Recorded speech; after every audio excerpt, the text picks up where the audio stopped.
What's up, everybody? My name's Mischief, and today we're going to talk about everything I use to cook and stay hydrated and filter my water while I was doing my 2020 lash of the Appalachian Trail from Georgia to the Mason-Dixon line at the PA border.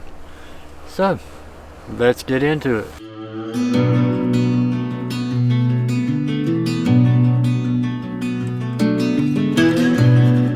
Alright, first up is my Evernew 900ml pot. I love this size pot because I freezer bag cook. So I can boil enough water for my meal and my hot drink. I always drink hot chocolate and a coffee mixture at the end of the day. That way I only have to boil one time. It's perfect size for me. And yeah, my spoon is the Sea to Summit Alpha Sport spoon. Love this thing. I just wish it had the polish bowl. Might end up getting one that has the polish bowl eventually. Them two things stayed the same the whole entire time this year. That pot and the spoon. For stove, and to begin with, I was using this guy right here. This is the Soto Windmaster. Awesome canister stove. It works perfectly fine. I did have an issue with it where it wouldn't screw on. I ended up finding out it just has some corrosion right here. I scraped that off. Now it works perfectly fine. The only reason I switched from this is because I wanted to go lighter. Then I switched to this. This is the King Summit Outdoors little stove. It's kind of like a BRS in a way, to be honest. But it worked perfectly fine for me. Had no problems at all out of it. But then I just switched from canisters altogether. And I switched because of the craziest reason. Everybody knows I love my coffee first thing in the morning. Well, I just hate hearing a damn jet outside my tent every morning whenever I'm wanting to drink my coffee. So I ended up getting this right here. This is the Trail Designs Cogen stove. This thing is amazing. It will actually boil water almost as fast as one of these or a BRS or any other canister stove. It's pretty amazing. The reason I like this is because of this right here. It's got felt inside it, so when you put your fuel in there, you can knock this thing over.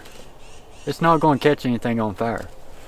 And all them little round burnt holes you see at the shelter picnic tables, that's usually from somebody had an alcohol stove, they knocked it over, and then the fuel just went everywhere and caught everything on fire.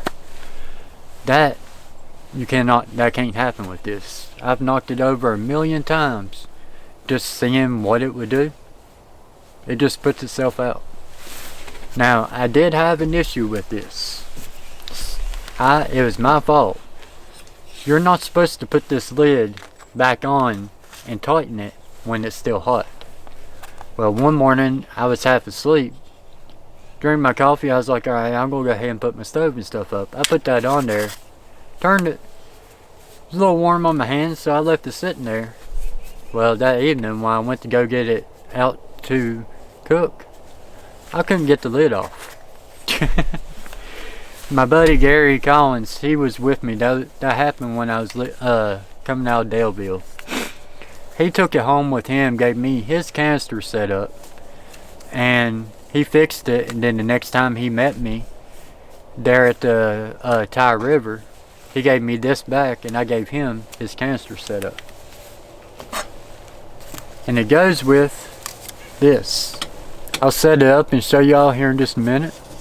This is the Trail Designs Sidewinder, well, Tri-Tie Sidewinder cone. It's made specifically for my pot, and it works awesome. It blocks the wind, and this is what makes that stove so efficient.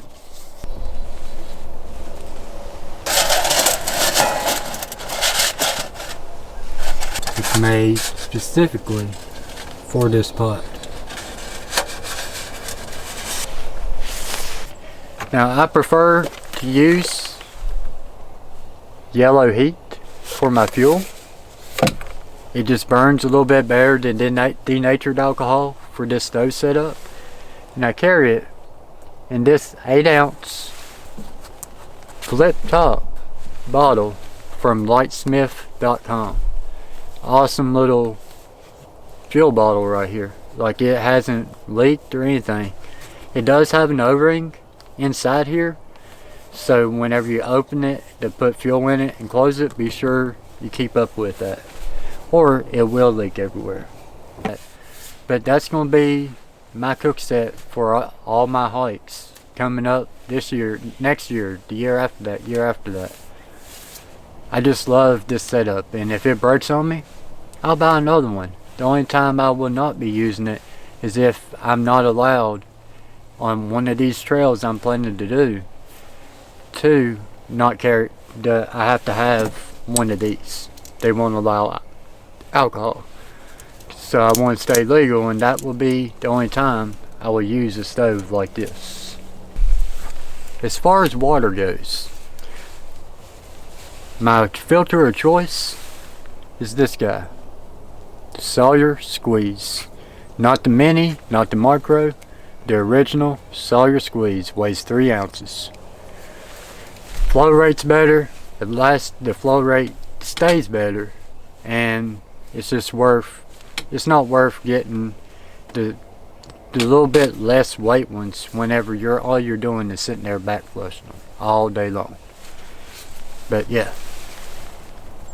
Sawyer Squeeze. And I carried 2 1-liter smart water bottles. Both of them was always dirty bottles. I never ever had clean water in these. This is what I put all my clean water in for drink mixes and so on. It's just a 700 ml with the sport cap. And that system worked really great for me. Now, for water at camp, I had a Knock Vecto 2-liter, and apparently I lost it somewhere my last couple days or in transit back home, because I can't find it anywhere. And I know where Wolf was with me them last days in Maryland, he had water in his truck, so I didn't have to carry a whole bunch of water to camp. So I'd never used it. And I don't know if I left it laying somewhere or if it's in Wolf's truck. I don't know. But anyways, yeah. That's how I cooked and how I filtered my water. Nothing really special to it.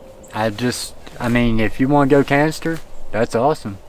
You want to go alcohol, that's awesome.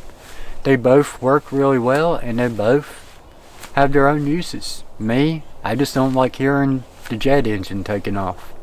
I like the quietness of that right there. So, hopefully, y'all found a little bit of use in this. And if you did, please hit that like button and hit that subscribe button. Really appreciate it. And I hope you all had a great day and have an even better night. And I will talk to y'all real soon.